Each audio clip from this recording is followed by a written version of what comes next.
Today is a good day.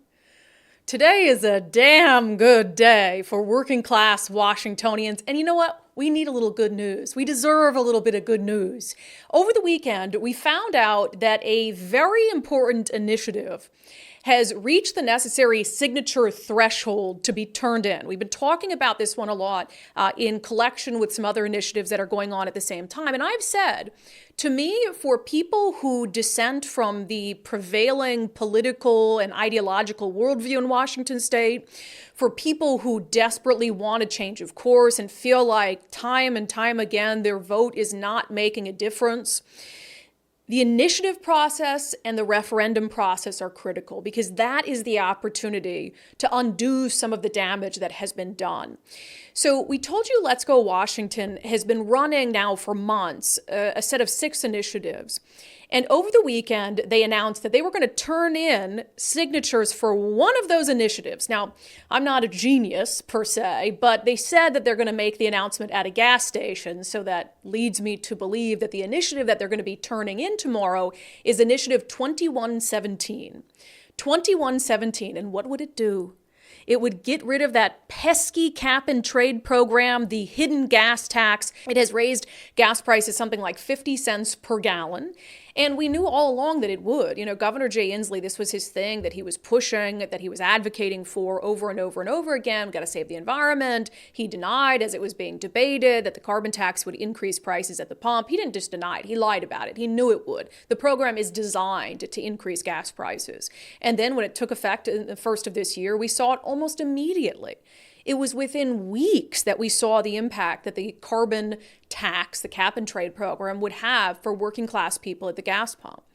And so there was this effort underway from Let's Go Washington to put Initiative 2117 together, to get it out there in the community. And it doesn't surprise me that this is the first one in their suite of initiatives that they have enough signatures for, because, and they put 6 of them together that are all common sense. I mean, restore reasonable police pursuits is one of them, no income tax, getting rid of the illegal tax on capital gains, making the long-term care tax optional, one that restores rights to parents when it comes to knowing what the heck their kids are doing. But it doesn't surprise me that in particular Initiative 2117 is the first one to reach the necessary signature threshold to be able to turn in to the Secretary of State's office. Now, a couple things about what's going to happen from here. And again, the official announcement is going to come tomorrow. They're going to turn the signatures in tomorrow. And then what will happen is the Secretary of State's office will make sure that there are enough valid signatures. Whenever you turn initiatives in, you get a little bit of a buffer space in there, right? To account for people who might not be registered voters, who might have signed twice, who might have, just tried to troll them and put some fake name in there and signed it, for instance.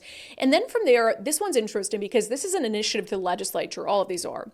So what that means is when the legislative session begins at the start of the year, the legislature, run by Democrats, can either just ignore this and say, we really don't care what 400,000 or so Washingtonians have to say. We really don't care that they're drowning in the high cost of gasoline. We're just going to ignore this.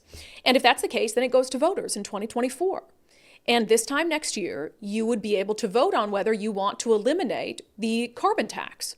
And I got to say, based on experience and how these sorts of things usually do statewide, this will pass. This will pass in 2024 if it goes to voters, undoubtedly, because selling people on lowering the cost of gas is a very easy sell to make. It's not popular.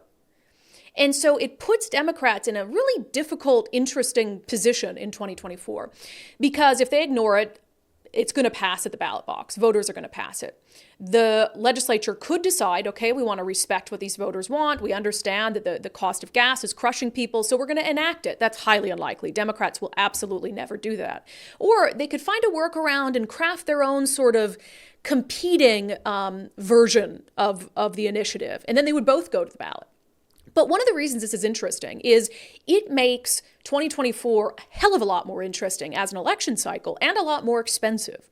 And you could look at this a couple ways.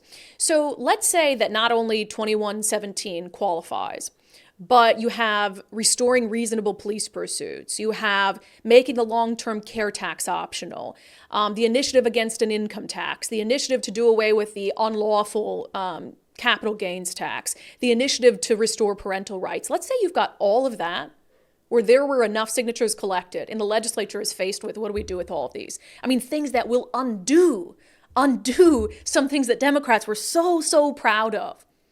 So if they ignore all of that, you have to wonder, how does that look for the Democratic Party when it comes to some of the big races on the ballot in 2024? The gubernatorial race, which we'll talk about coming up in the next segment. For Bob Ferguson, will the media put Bob Ferguson on the record while he's running for governor about, hey, what do you think about reducing the price at the pump and this initiative? What do you think about making the long-term care tax optional? What do you think about restoring reasonable police pursuits? So not only does it put Bob Ferguson and other Democrats running for office in a prickly situation to have to take a stance, because they will, against what are very popular initiatives in Washington state that will pass overwhelmingly on the ballot, I'm sure of it. But also, this is going to be a huge money suck for Democrats and political action committees who are going to spend a fortune fighting against these. They're going to spend a freaking fortune, millions of dollars, trying to make sure that you can't get lower prices at the pump. And so that sucks out of the larger pool of money that some of these Democratic candidates could expect to get. Because you're going to have union groups, et cetera, who fight tooth and nail with every freaking dollar they have to keep these taxes coming out of your pocketbook. And that's going to tick off, I think, a lot of Washington voters. So and that's why I say this is a damn good day for working class Washingtonians. Because you are going to have a say next year, one way or the other, on some of these laws that have been crippling you, absolutely crippling you financially. And this is going to have a direct impact on the outcome of some of the key races in this state. I am sure of it.